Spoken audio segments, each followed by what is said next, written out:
कि देश की लाज बचाने को ये जवानी देनी पड़ती है, अपने इस अद्भुत जीवन की कुर्बानी देनी पड़ती है। नमस्कार, स्वागत है आपका हमारे यूपी अपडेट चैनल में। और आज हमारे साथ फिर एक ऐसे कवि मौजूद हैं जो अपनी ग्रामीण एवं हास्य भाषा के माध्यम से देश हित की बात करते हैं। ऐसे कवि मौजूद हैं जो देश की समस्याओं पर बात करते हैं, जो देश के प्रति चिंतन करते हैं। हमारे साथ राजेश मिश्रा जी। राजेश मिश्रा जी, आपका हमारे चैनल में बहुत बहुत स्वागत है। और सबसे पहले आप क्या सुनाना क्या चाहेंगे हमारे चैनल के लिए? बहुत बहुत धन्यवाद आपका और आपके चैनल का, जो आपने हमें इतना सम्मान दिया कि चुनिंदा वर्ण शब्दों को प्रोकर जान लिखता हूँ और तमन्ना सरफरोशी की अदब पहचान लिखता हूँ, और उठाए वो भले उंगली मेरे बेदाग दामन पर और कलम की दामनी चलती तो हिंदुस्तान लिखता हूँ। राजेश जी, आप शिक्षक भी हैं जी, कवि भी।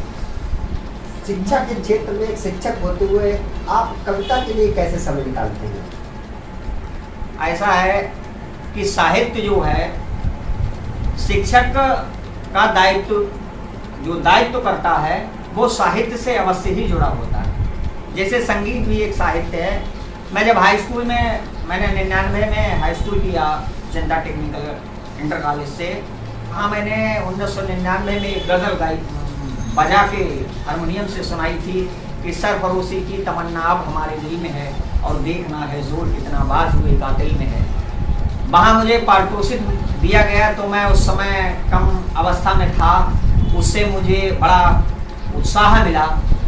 और धीरे धीरे हमारे बीसलपुर में जो दिलीप कुमार पाठक सरस जी हैं, उन्होंने कई बार, वो कहते हैं, प्रोत्साहन किया कि आप इधर आइए, इधर आइए। कविता के क्षेत्र में आए, संगीत के क्षेत्र में, कहाँ से ये आपको प्रेरणा मिली? ऐसा है, मेरे पिताजी जो थे उन्हें गाने बजाने का बड़ा शौक था, और वो एक बहुत पहले लोग पढ़ा करते थे राधे श्याम रामायण, जो तर्ज है कि भाई दो लड़के राम लखन इस डंडक वन में आए हैं, इस डंडक वन में आए हैं, संग में सीता सी नारी है, सुकुमारी नारी लाए हैं।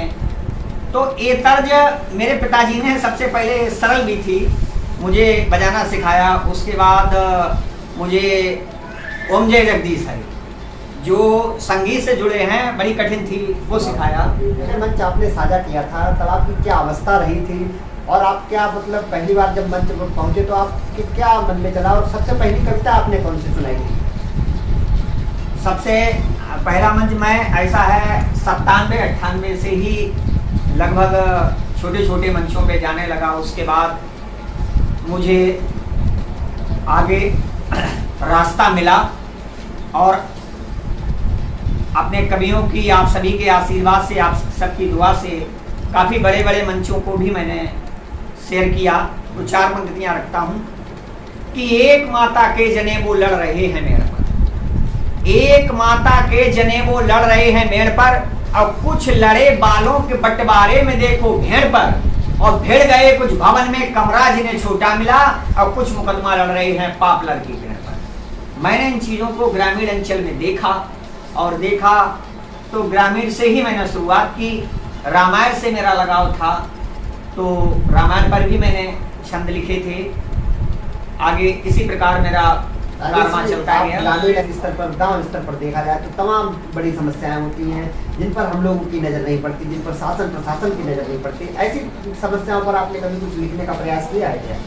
सबसे पहले तो मैं आता हूँ कि मैंने एक ग्रामीण में क्या देखा कि सबसे पहले हमारे यहाँ राजनीति शुरू होती है गांव से, तो प्रधान एक जनप्रतिनिधि बनता है, वो सत्यवादी है, जो सत्य पर चलता है उसे आदमी नेग्लेक्ट करता जा रहा है। तो मैंने लिखा कि पिए जो रम बियर विस्की उसी का मान होता है, पिए जो रम बियर विस्की उसी का मान होता है, और जो चलता सत्य के पथ पर बड़ा नुकसान होता है, और सुनाए जो सदा उल्ली और फल्ली बात फल्लूसी, अधिकतर गांव में लगभग वही प्रधान होता है।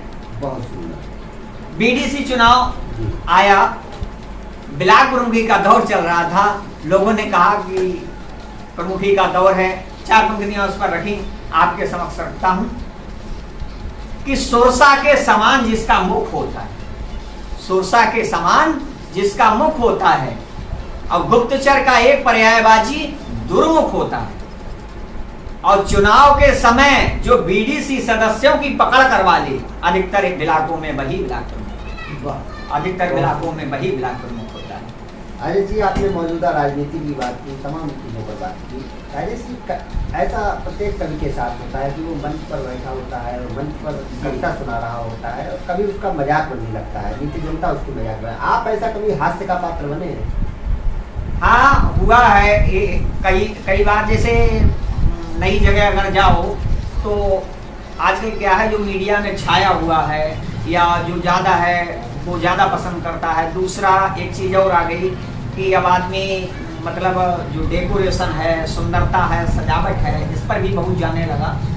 जब मैं एक बार बनारस में गया, और बनारस में आपको बताऊं कि हमारे साथ दिलीप कुमार पाठक सरस जी भी थे उस कार्यक्रम में मौजूद, और जब मेरा वहाँ नाम बोला गया तो एक बहुत बढ़िया गजलकार हैं बनारस के, मैं कोशिश करूंगा कि कभी बीसलपुर की धरती पर उन्हें लाऊं, आशिक बनारसी, उनके बाद मेरा नाम बोला गया, बहुत बढ़िया गजलकार थे।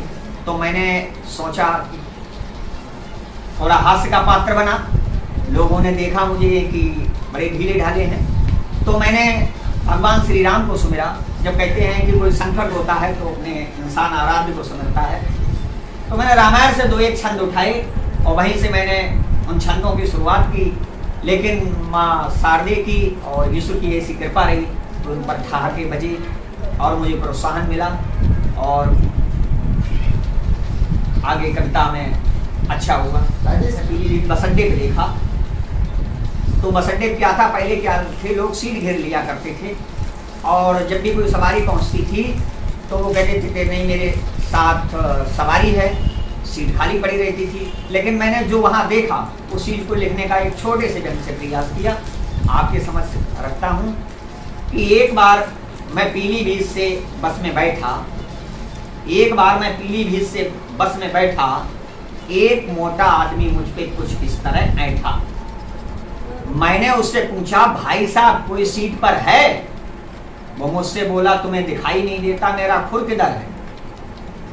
तब तक छतरी चौराहा आया, कंडक्टर ने एक जयकारा लगाया, जयकारे में एक लेडीज सवारी भी चढ़ी, वह मुस्कुराती हुई भाई साहब की तरफ बढ़ी। भाई साहब बोले सीट पर बैठ जाइए लेकिन इस खड़े हुए लड़के को थोड़ा आगे बढ़ाइए। सवारी मुझसे बोली हेलो प्लीज आप कहाँ जाएंगे? भैया थोड़ा कष्ट करेंगे, आप आगे बढ़ जाएंगे। मैंने भी जवाब दिया हम आगे नहीं बढ़ पाएंगे, और आगे बढ़ गए तो तुम्हारी फुसर नहीं सुन पाएंगे। तो राजेश मिश्रा तुम पर व्यंग कैसे लिख पाएंगे? जी, आपने कोई ऐसी कविता जिससे आपको पहचान मिली हो? अच्छी कविता कोई पहचान मैंने जैसा कि अभी जिक्र किया था, मैं बनारस गया था और मैंने कहा कि मेरा रामायण से थोड़ा लगाव था। मैंने रामायण पे छंद लिखे थे जो मुझे उम्मीद है कि रामायण पर जिसने भी लिखा है वो आज भी फेवरेट है, कल भी फेवरेट था और आगे आने वाले समय में रहेगा।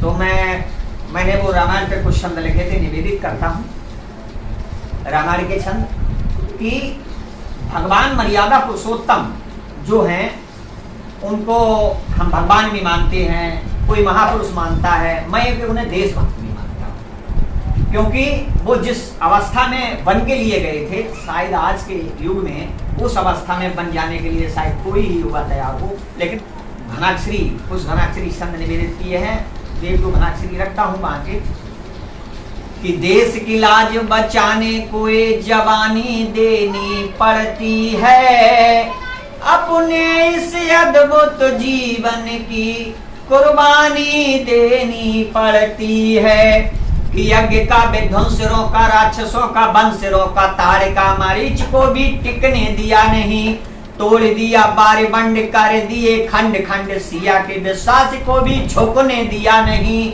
नीति दिखी रीति दिखी माताओं से प्रीति दिखी, रघु जी का सौर्य दीप बुझने दिया नहीं, और तात के वचन है तो कर दिया राज त्याग, सूर्य वंश का प्रताप रुकने दिया नहीं, कि राज भवन को आज बड़ी नीलामी देनी पड़ती है, अपने इस अद्भुत जीवन की कुर्बानी देनी पड़ती है। एक संदर्भ निवेदित करता हूं इसका, कि भरत जी के पास जब खबर पहुंची थी तो भरत जी को नहीं मालूम था मेरे पिता का स्वर्गवास हो गया, लेकिन उन्होंने एक चीज से अनुमान लगा लिया कि कहीं ना कहीं कुछ गड़बड़ है। जब दूत वहां पहुंचे तो दूतों ने कहा कि गुरु का आदेश है, आपको बुलाया गया। तो मैंने एक कर्मवीर भरत पढ़ा था जो चलता है हमारे हिंदी में, तो उस कर्मवीर भरत में ये मैंने सर्ग पढ़ा था। तो उन्होंने कहा कि एक जब राजा वहां होता है और राजा के हम पुत्र हैं, तो राजा का आदेश सर्वोपरि होता है, और गुरुजी ने जो आदेश दिया है तो कहीं ना कहीं कोई गड़बड़ है। वो रास्ते में आते हुए अपशकुन देखते हैं, और अपशकुन देखने के बाद वहां मंथरा और कैकेयी बड़ी खुश थी, तो वहां से वो छंद की एक है निवेदित करता हूं कि नैनों में नीर भरा जैसे हिल गई धरा, आज मेरे तात का भी इंतकाल हो गया, कुबड़ी सुजाए पंथ महारानी कैकेयी को रानी ललन तेरा माला माल हो गया, मांग लिए वरदान भाग में मिथ्या विभान, बल्लवा का प्रेम भी जी का जंजाल हो गया, और विपरीत है बयार भ्रात खाए छूटा प्यार, प्रजा की नजर में मैं चालबाज हो गया, राज भवन को आज बड़ी नीलामी। राजेश जी, आपने कविता के क्षेत्र में बहुत अच्छे प्रयास किए, बहुत अच्छे छंद लिखे, कविताएं लिखी। राजेश जी, मेरा एक सवाल है आपसे, बीसलपुर के उन कवियों के लिए आपने क्या किया जो नए सिरे से कविता पाठ करना चाहते हैं, उनके अंदर उत्सुकता है कि उनको कोई मंच मिले? क्या आपने ऐसा कुछ किया है कि लोगों को जो कवि हैं उनको मंच मिले या उनको समाज देखे? या जैसे हमारा प्रयास रहता है, हम अपने चैनल के माध्यम से सिर्फ बीसलपुर के ही कवियों को इसीलिए सबसे पहले दिखाते हैं। हमारे पास तमाम फोन आते हैं, तमाम कॉल आते हैं कि हमारा इंटरव्यू करो, लेकिन हम उन कवियों का जब करेंगे जब हम अपने बीसलपुर के एक कवि को अपने चैनल के माध्यम से समाज को दिखा देंगे कि हमारे बीसलपुर में भी बहुत प्रतिभाएं हैं। ऐसा आपके द्वारा क्या कुछ प्रयास किए गए?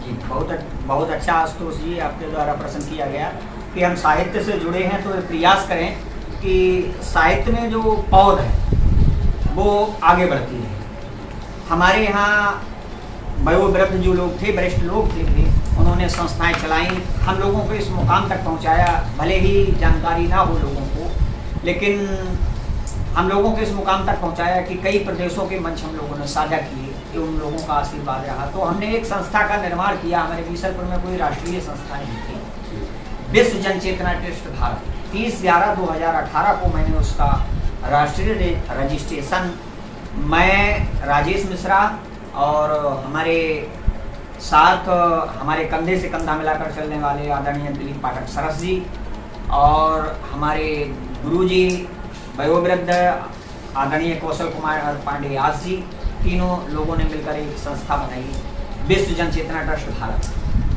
जिसका हमने कार्यक्रम, सबसे पहला कार्यक्रम तारा वेंकट लाल में 2018 में किया था, और उसी के बाद 2018 में हमने 30 तारीख को पत्रकारिता दिवस के अवसर पर परसिया में कार्यक्रम एक किया था। तो हमने तारा वेंकट लाल में भी युवाओं को मौका दिया, और परसिया के मंच पर भी हमने 30 मई 2018 को जो कार्यक्रम किया था उसमें भी उनको मौका दिया। मनपापुर हमने कार्यक्रम किया, उसमें भी मौका दिया। कई हमारे बीसलपुर के युवा ऐसे हैं, भले ही जनता को जानकारी ना हो, लेकिन हमें मालूम है कि वो आज काफ़ी अच्छा कर रहे हैं। तो ये थे हमारे साथ कवि राजेश मिश्रा जी, जिन्होंने तमाम चीज़ों पर बात की, तमाम मुद्दों पर बात की। उन्होंने हास्य के माध्यम से, व्यंग के माध्यम से, जन क्षेत्र से, समाज से जुड़ी उन समस्याओं को दिखाया जो हम लोग जिनको रोज देखते हैं, लेकिन हम उन समस्याओं को समझ नहीं पाते हैं। हमारे बीसलपुर के कवि हैं, हमारे बीसलपुर से जुड़े हुए हैं, और लगातार वह समाज में एक नया आयाम लिखते हैं, मंचों पर जाते हैं और अच्छे अच्छे कविता और व्यंग करते हैं। उन्होंने उत्तर प्रदेश के बाहर भी काफ़ी मंचों को साझा किया है, बीसलपुर में तमाम मंचों को साझा किया है। शायद ही कोई होगा जो राजेश जी को नहीं जानता होगा, और आज हमारे चैनल के माध्यम से उन्होंने हमारे दर्शकों का भी को काव्य पाठ कर सुनाया, तमाम चीज़ें रहीं। और ऐसे ही देखते रहिए हमारे चैनल पर तमाम कवियों को और उनसे जुड़ी बातों को, और जानिए कि कहाँ से उन्होंने अपनी काव्य रचनाओं की स्टार्ट की थी, कहाँ से उनको सीख मिली, तमाम विषयों के कवि इसी तरह हमारे मंच पर आते रहेंगे।